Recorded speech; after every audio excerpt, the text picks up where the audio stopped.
Welcome to Toffee Blue View, your source for all things Everton. I am Gerry. Joining me today, I have Terry and a new face or voice if you're listening via podcast. Jordan is here. Jordan, welcome, man. Thank you very much. Glad to be here. So anyway, let's go talk about transfer window. Center backs. Who will we sign? Who should we sign? Who do we sign? How's this going to work out? Recently, some more information came out that we're still interested in Zouma. For those of you who've been living under a rock, not the best real estate. First of all, there's my advice to you. But basically, he was on loan with us last year, and I think everybody can say, as far as center backs go, I think our strongest center back performer of last season. By the end of the season, I think all of us were just not wanting to imagine this season without him, which is still. Now, last podcast, I was pretty sold on the fact that we weren't getting him. All the vibes I was getting was that it's not happening. And then more noise came out. Awesome. That's great. So, Jordan, let's talk a little bit about Zouma, just because he's the name on everybody's lips about he may be our guy. What do you think about that?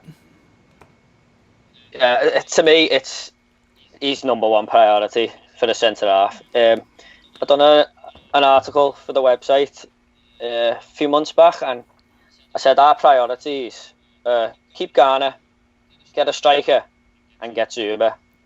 Like, Garner's obviously gone, but 2 out of 3 mightn't be bad. So it's and we need to get him. It's just he fits in perfectly. He knows Marco Silva, what Marco Silva wants. He slots next to Keane. It's just a no-brainer for me. We need to get him, and that's the end of it. What do you think about all this recent? I'm not asking you to be one of these ITK unicorns, and I'm not asking you to be, a mystic here or anything. But as far as the vibe you're getting from all the words that are coming out on social media and all that nonsense, do you think he's actually going to be coming back? Do you think Chelsea are actually going to let him go? I don't know, because when he came out the other week and said it might be here where I'm staying, and Lampard sort of said, oh yeah, he's a great player and stuff. But since Paul Joyce tweeted that, I'm thinking there's something in it that we're going to get him, and I would not be surprised if we do get him. I think you look at his Instagram, he likes everything put up. You know what I mean? And I think I think he does want to come back here. I mean, the last few friendlies Chelsea have played, he hasn't really started the games. I mean, I don't really look too much into friendlies, but when I look at Everton's last few, they've started with the strongest team.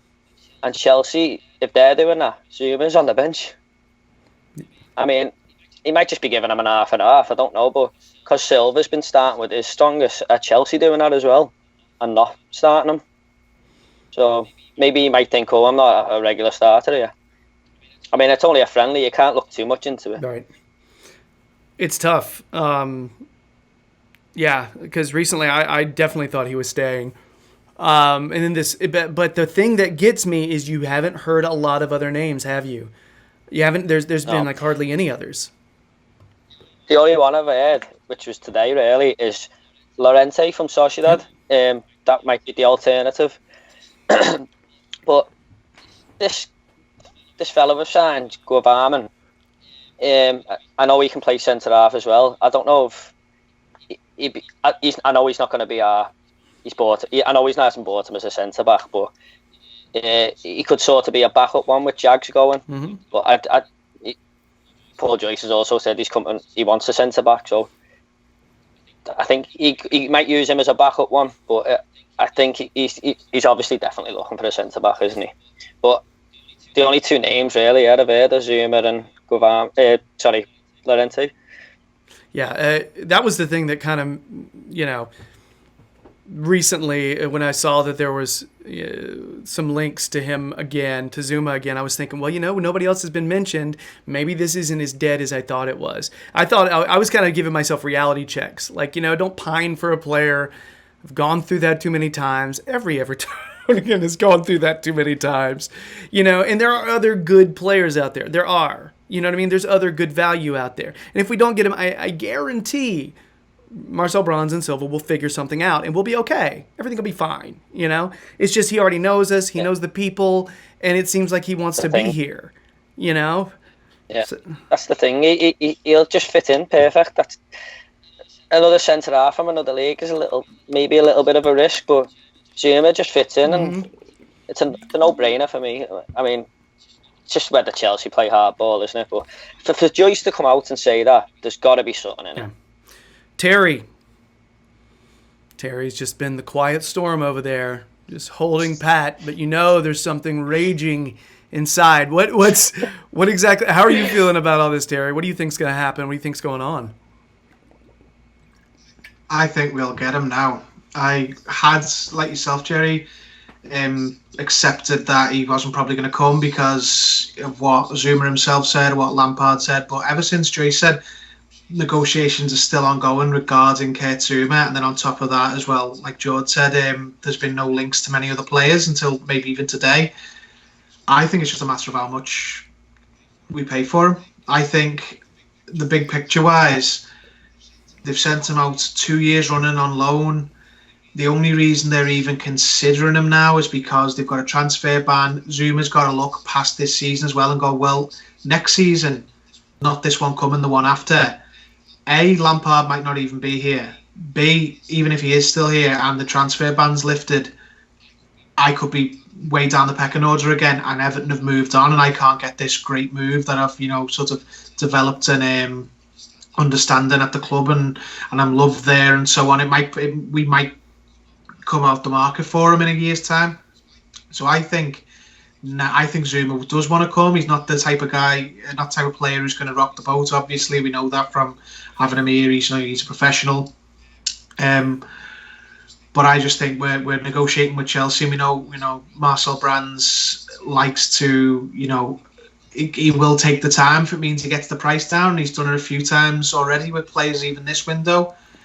But this is Chelsea. Chelsea are no slouches. This is obviously going to be this may be the biggest fee we've paid since Brands came in, because we're buying from another Premier League club who play hardball themselves. Who are, I don't think the Brands magic will have such an impact on Chelsea as it has on other clubs who are more desperate for the money, because for example, Juventus wanted the money for Moise Kean because they've got all plans of themselves. Chelsea have got no plans. They can't. So they don't need this doing. They can happily not have it happen and just let the player, see where he ends up. So I don't think we'll get it down to the, reduced rate that he's done with the other signings. We'll probably end up paying upwards of 40 million. I don't think the Harry Maguire deal's really helped us either, because it set a precedent. Literally the next thing I was going to talk about, Terry. I was like, how is that? I mean, who would you rather have as a starting center back, and then think about the prices being mentioned? And something's weird about it. This is it. I actually don't even have a problem with Maguire going for that. Not now. It's the transfer prices haven't made sense for a while. It's the seller's market. It's just not a buyer's market, especially from Premier League clubs. But that won't have helped Brands' position to try and get the price down. I think Kurt Zuma will come back, but we will pay a large amount to get him. And ultimately, the manager and the sporting director have both shown, since they've been here very consistently, that they want their targets. They don't want to compromise and go for second and third choices. So they may just think, well, he's worth that to us. We're going to build with him. We're going to build around him. He's part of this vision we've got. May have to just suck it up and pay the money. But I do think it'll happen now, because if it's dead and when they're not going to sell, why would we still be talking to them? If someone came in for Richarlison and we would have had no intention of selling him, especially a club who can't bully him off us, if a big team came in, then we might have a problem. But say a team from lower down the league came in for one of our players and we didn't want to sell them, would we still be talking to them weeks and months down the line if we had no interest in selling? No, you'd be negotiating a price. If it was not on the table, you'd just tell them to leave. That's it. No, nothing else to discuss. We're still in discussion, so it's not off the table. Guys, this question is for both of you. Let's say, because Maguire, the price is like 85 or something, which is And like you said, Terry, yeah, the market's been just absolutely just crazy balls for a few years now, but still, what if that puts Zuma's price, even with Bronze being the Magic Man that he is, what if that puts Zuma's price around 50? Is that worth it at that point? I don't think so, but I think they will still pay that. I think that there'd be caveats within that. They pay some up front, some down the line, incentive based, but they obviously really like the player and see him as crucial to the plans. And it can't be underestimated as well that if we get everything our own way this window, we're going to buy 7 players. If we get Zuma, that 2 of them will have already been here, so there won't be as much upheaval as there was last time when we brought a massive influx of players in. If Zuma comes in, he immediately goes into the first team, doesn't need to bed in like Moise Kean and Gavanin are probably gonna need to, and the value, the things that Chelsea can turn around and tack premium on for are quite numerous in this deal. So I think the club are going to have to I think they will end up paying somewhere in that region, because the Maguire deal has probably hurt our position in the sense of, well, he's not worth X, Y, and Z. And they can turn around and say, well, he is, because Maguire's not that much better than Zuma. I think Zuma's better than Maguire personally, but the common belief is that he's not. So that, much like it's helped us in the past, we've sold players for more than they were worth because similar players went for large prices elsewhere. When Man City bought Lescott, they had to pay more because Glenn Johnson had just been bought for a high price. But it's working against us in this instance, I think. Jordan, what are you thinking about that? If we're having to pay 50 or upwards for Zuma? Yeah, like Teddy said, it's the Maguire deal hasn't helped us at all. But maybe they were asking around that region anyway, and that's why it took so long. If they were asking for 30, we might have got him by now. But I reckon they might have been playing hardball from the start, and I think this one could go to deadline day, to be honest, because Chelsea haven't got to replace him because they can't. So they could just wait till deadline day and get the best price possible. Yeah, I mean, that's just such a big. I'd be fine if like our add-ons add up to 50. If it's like add-ons for if somehow we made it to Champions League or something like that. Those add-ons that made Richarlison's fee 50. You know what I mean? That kind of stuff. I'm cool if that happens. I would prefer not to purchase if the initial fee is over 50. But you know what? I am some bespectacled gray-haired man from North Carolina. No one really cares about it. You know what I mean? So I would prefer to get value somewhere else in a different way. But it's really hard to put a price and a value on a player that's already Premier League proven, already proven in your system, with your team, with the same partner. That is worth money. And to be purchasing from another English club adds money onto it too, which is going to be our problem if for some reason we end up purchasing Zaha. You're purchasing a player in his prime who is already proven in the league you're playing. That tacks money on every single time. And it's another English club where everybody knows when you're selling to English club or when you're purchasing from an English club, it changes things when it comes to the values because the English clubs are rich. The TV money is just bonkers. So, and that's probably what made the market do what it did, right? So, I think it sort of depends on our budget as well, doesn't it? Really, I mean, like, how much have we got to spend? You know what I mean? But I think we're in the minus right now, selling Guy and Lookman. But personally, if it went to 50 million, I'd probably pay it. Probably would. Yeah, but just because he's a perfect fit, and especially the second half of last season, he was brilliant, and he's just got a perfect partnership with Keane. It's not a risk, in my opinion. So, gotta be honest, I balk at the idea personally of paying 50 million for him, just because. I mean, I'm not at the minute, especially concerned by the prices of players because it's just so warped anyway. But it is a lot of money that. But then on the other hand, maybe this is the sort of point where the club decide, once this transfer window shuts and we've brought in this large amount of players, that's it. No more overhauls. This is our team, the core of our team at least going forward. Now that's our, for the most part, that's our team, and they're the players you identify with Everton, and then do what other clubs do, and each summer we'll add well, we've got this player who's retiring and we're going to replace him, or we need a little something extra, in centre midfield we need another attacker.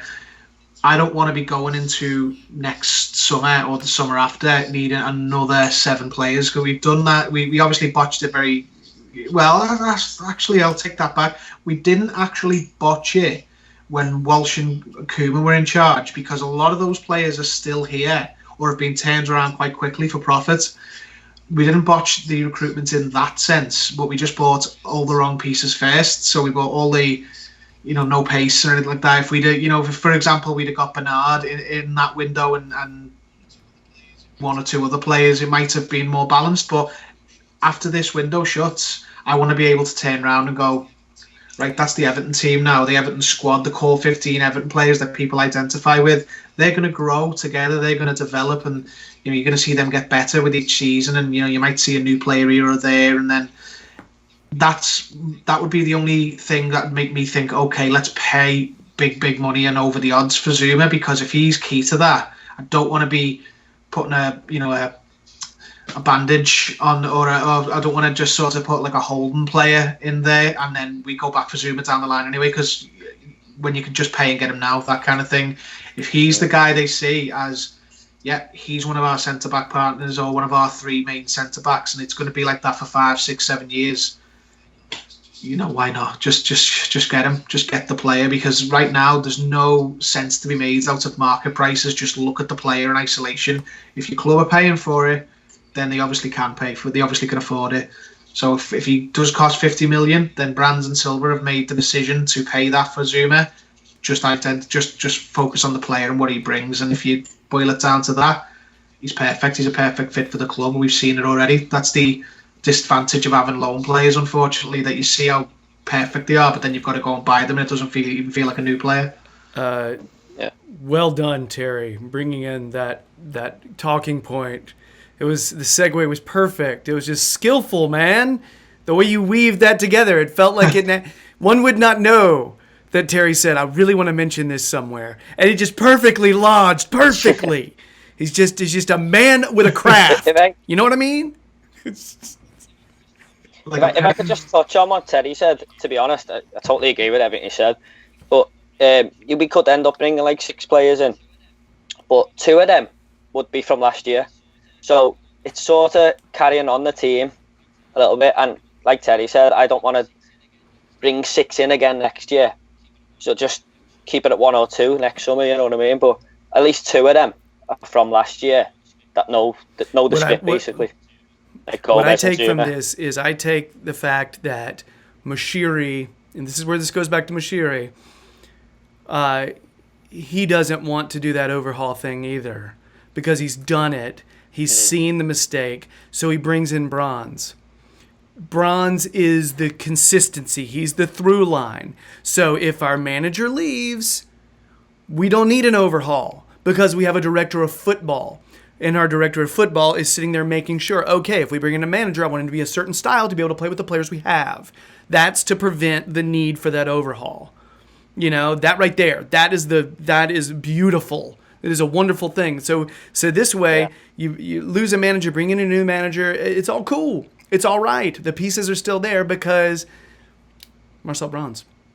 That's what Walsh, I guess, was supposed to be early on, right? Yeah.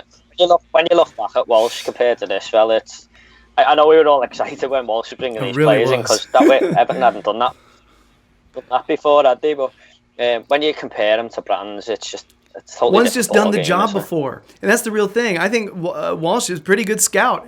He's not a pretty good scout. He's a good scout. He knows good players. He just wasn't so great at negotiation and convincing them to come. That's pretty damn important to that job. So Oh well, I mean, I wish him well. I was hoping he would stay in as a scout, but I don't know. It'd be a step backward, and I'm not sure if Bronze would want that kind of mojo. Like the guy that used to do your job working for you just can. Yeah. That just usually doesn't work out very well. The Man United, wasn't it? I couldn't believe it when I read that. as their director of football. Yeah, I did remember that. Totally forgot that.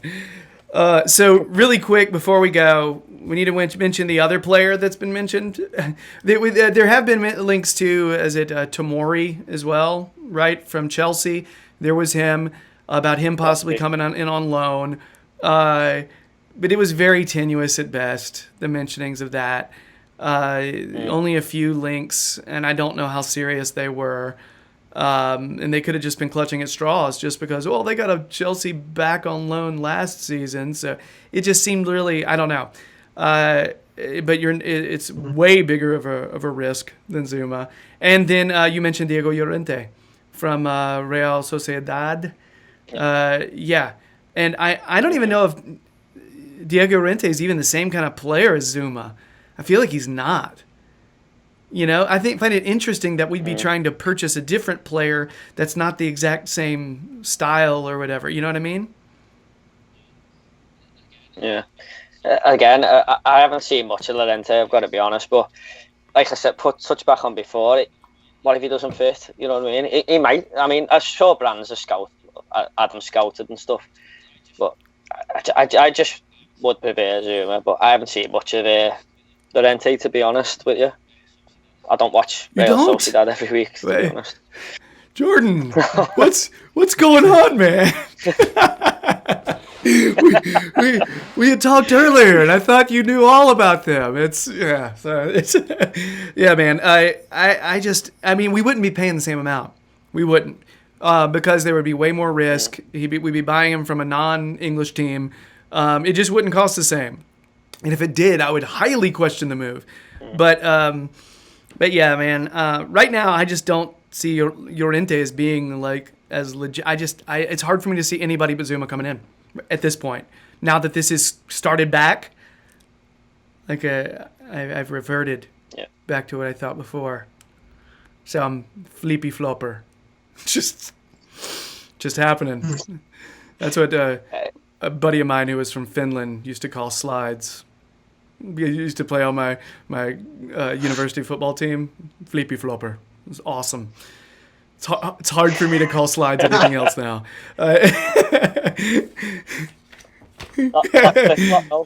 Flippy flopper. Flippy flopper. It's just a badass Scandinavian accent. It's awesome.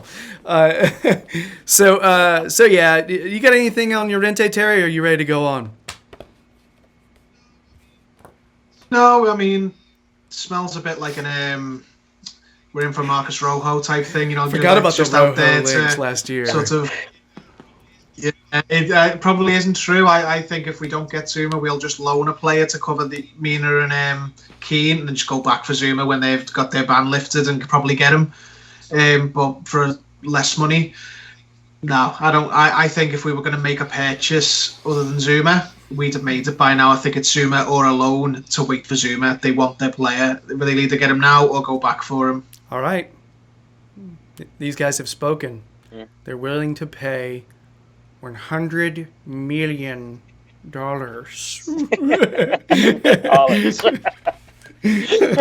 All right. But yeah, I mean, for real. Hashtag free Zuma. Make it happen. Let's go. Trending on Liverpool Twitter at this moment. It's fantastic. I don't know who it was who started it, but it's just all over my timeline. It's nuts.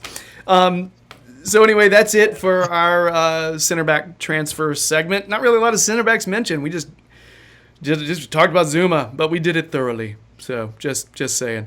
Yeah. So if you want more Terry, as everyone does, Liverpool Echo fan Gerry hasn't started yet, I don't believe, but when the season begins, he can be found there, and also on the streets and in your hearts.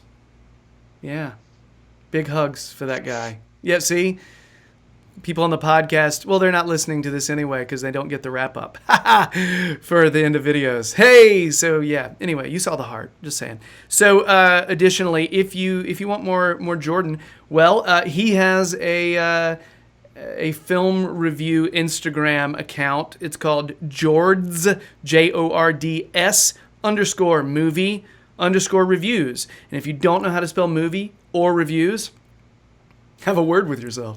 But there's a phrase I never said till I started doing this podcast. We don't say that much around here. So yeah, check it out. He's getting into getting into a lot of writing right now. So yeah, support him if you can. And I guess that's it. I have nothing to plug for myself except this. Hey, so we're gonna move on. Talk about preseason winners, losers, drawers. All right, we'll talk to you in a bit. Bye.